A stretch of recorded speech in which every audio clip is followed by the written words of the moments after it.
श्री श्रीमती श्रीवन् षडकोप श्री वेदांत देशिक यतीन्द्र महादेशिकाय नमः।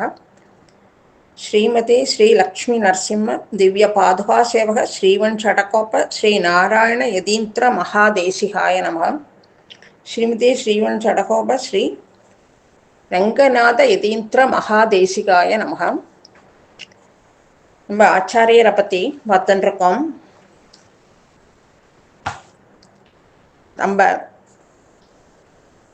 ஸ்ரீ தேசிகன் நம்ம சம்பிரதாயத்தில் நம்ம எப்படி இருக்கணும் அப்படிங்கிறத பற்றி காமிச்சு கொடுத்துருக்கார் நமக்கு. அதாவது ஸ்ரீ தேசிகன் சம்பிரதாய பரிசுத்தி அப்படின்ற மணிப்பிரவாள கிரந்தத்தில் நம்மளுடைய சித்தாந்த அர்த்தங்கள் எல்லாம் ஓரான் ஒரு வழியாக சம்பிரதாய கிரமமாக வந்த சதாச்சாரியார்கள் மூலமாக நம்ம தெரிஞ்சுக்கணும் அப்படின்னு சொல்லியிருக்கார். அதுவும் சதாச்சாரிய சம்பிரதாயத்தாலே அத்தியாத்ம சாஸ்திர அர்த்த விசேஷ நிர்ணயம் பண்ண வேண்டும் என்பது உபனிஷத்துக்களிலும் உபபிரமணங்களிலும் பிரசித்தம் அப்படின்னு சொல்கிறார். அதனால நம்முடைய அத்தியாத்ம சாஸ்திர பரம்பரையை தெரிஞ்சுக்க வேண்டியது ரொம்பவும் முக்கியம், ரொம்பவும் அவசியமும் கூட. அது ஸ்ரீ தேசிகனே தத்துவ முக்தா கலாபத்தில் சாதிக்கிறார்.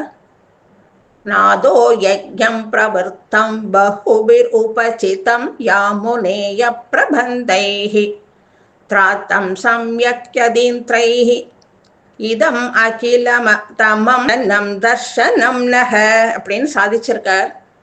நம்மளும் அதே மாதிரி ஓரான் வழியாக ஆச்சாரியர்களை சேவிச்சுட்டு வரோம். ஸ்ரீமன் நாதமுனிகள் கண்ணினும் சிறுத்தாம்ப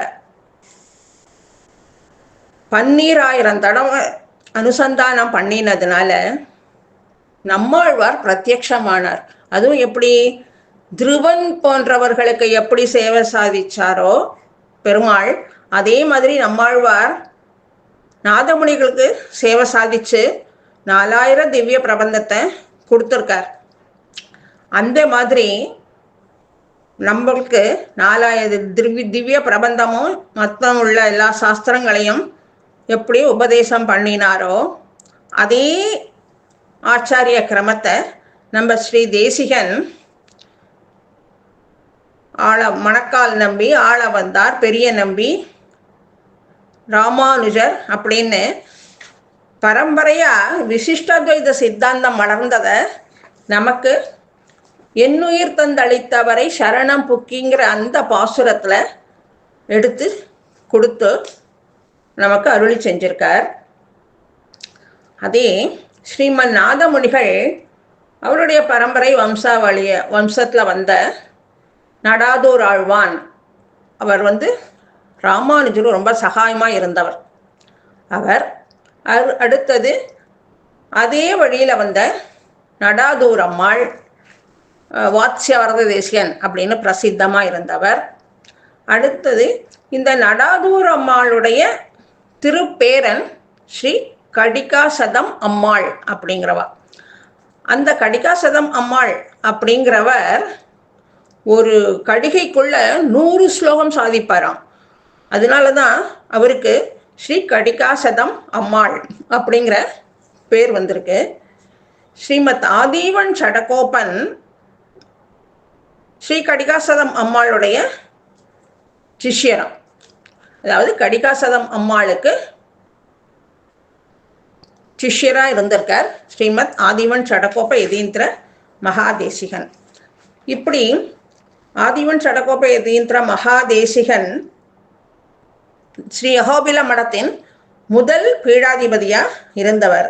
இப்படி நம்மளுடைய சம்பிரதாயம் ஆச்சாரிய பரம்பரை பிரகாரமாக ஸ்ரீமன் நாதமுனிகள்லேருந்து எம்பெருமானார் ஸ்ரீ தேசிகன் ஸ்ரீமத் ஆதீவன் ஷடகோப யதீந்திர மகாதேசிகன்லேருந்து ஆரம்பித்து இன்னைக்கு பிரகிருதம் அழகி சிங்கர் ஸ்ரீமதி ஸ்ரீவன் ஷடகோப ஸ்ரீ ரங்கநாத யதீந்திர மகா தேசிகன் அப்படின்னு 46ஆம் பட்டத்தை அலங்கரிச்சுட்டு இருக்கிறேன்.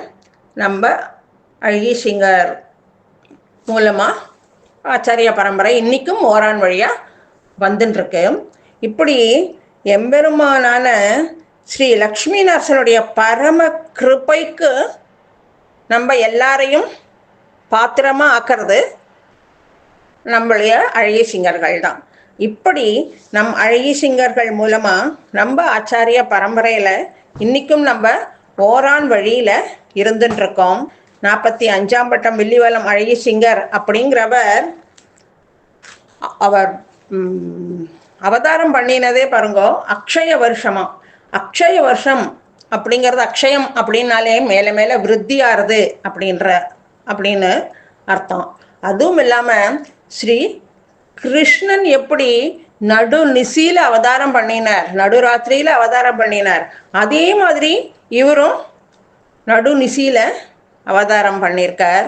அதுக்கு ஏற்ற மாதிரி இவருடைய பால்ய சேஷ்டிதங்களும் அதே மாதிரி கிருஷ்ண மாதிரியே துருதுருப்பாக இருப்பாராம்.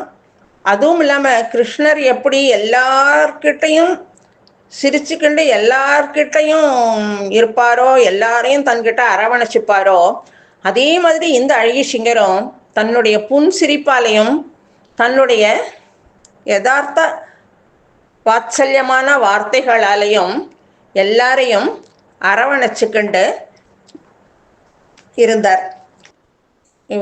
இன்னும் கேட்டால் திருமலை நல்லான் சக்கரவர்த்தி வம்சத்தவர்மா. இந்த திருமலை நல்லான் சக்கரவர்த்தி வம்சத்தவர் அப்படின்னா இந்த பேர் 2 சந்தர்ப்பத்தில் பெருமாளாலேயே சூட்டப்பட்ட பெயர். எவ்வளவு பொருத்தமான இவருடைய அவதாரம் இருக்கு பாருங்க.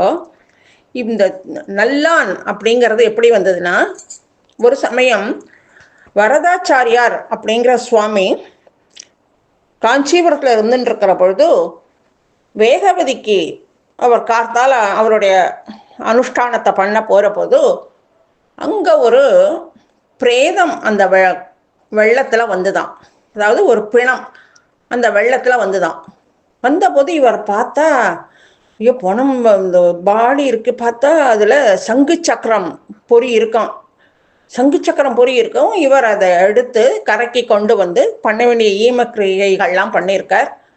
பண்ணின போது இது ஏதோ ஒரு பிணத்துக்கு நீ பண்ணிட்ட, அதனால ஒன்றை இந்த இதுலேருந்து விலக்கி வச்சுடுறோன்னுட்டு அவரை விலக்கி வச்சுவிட்டா. கொஞ்ச நாள் ஆனதும் இவருடைய திருத்தகப்பனாருக்கு ஸ்ரார்த்தம் வருது. அப்போ அங்கே இருக்கிறவா யாரும் வரமாட்டேங்கிறா. சுவாமிகளாக இருக்கிறதுக்கோ அல்லது பண்ணி வைக்கிறதுக்கோ வரமாட்டேன் அப்படின்னு எல்லாரும் சேர்ந்து பாய்காட் பண்ணிட்டாலாம்.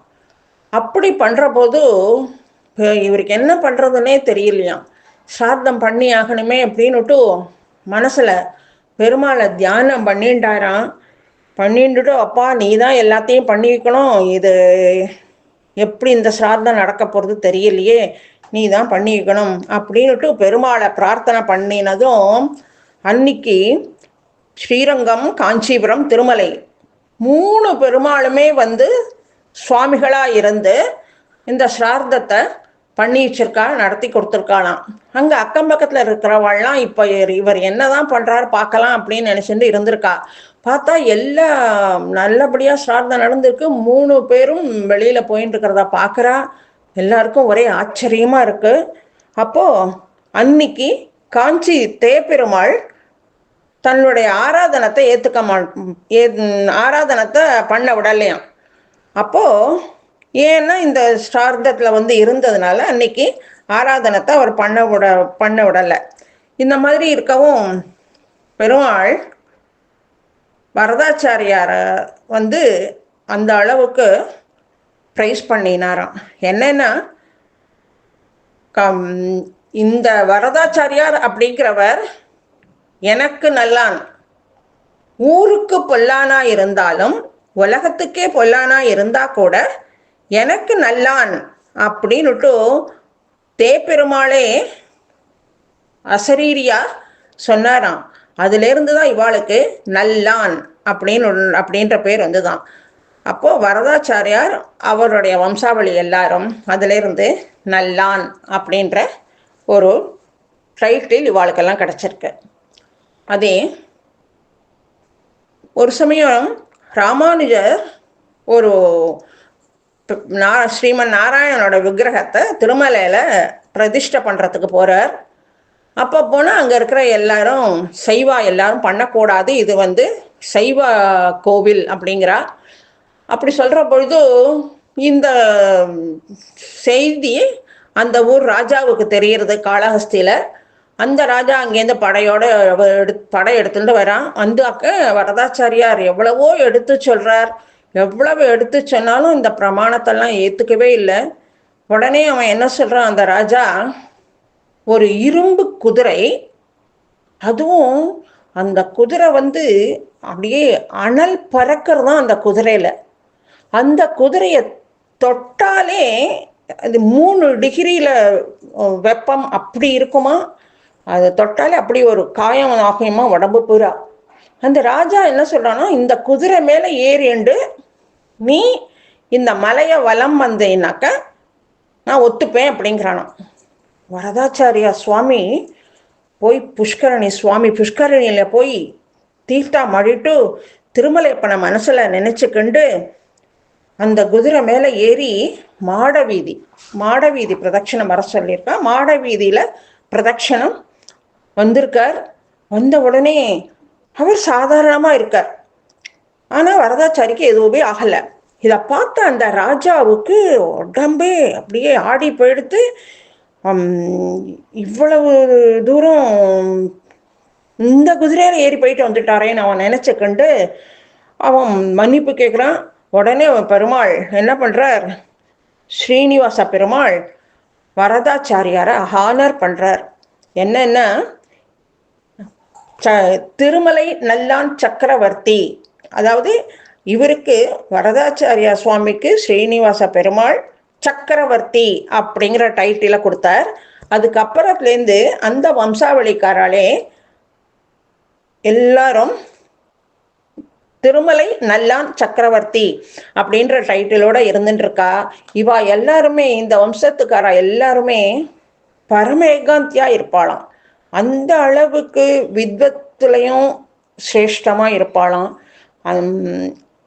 அந்த அளவுக்கு பகவானுடைய இதுவே பெரும் பகவத் செயலே நம்மளோடது பரம ஏகாந்தியா இருந்துருக்கா. அப்பேற்பட்ட வம்சத்தில் கிருஷ்ணனுடைய அவதாரத்திலையும் ஒரு ஒப்புமை. இந்த திருமலை நல்லான் சக்கரவர்த்தின்னு எம்பெருமானால பெயர் சூட்டப்பட்ட பெருமை இவ்வளவும் நம் சுவாமிக்கு பூர்வாசிரமத்தில் இருந்திருக்கு. அப்பேற்பட்ட நம் சுவாமியை பற்றி நம்ம மீண்டும் பார்க்கலாம். ஆழ்வார் ஆச்சாரியர்கள் திருவடிகளே சரணம்.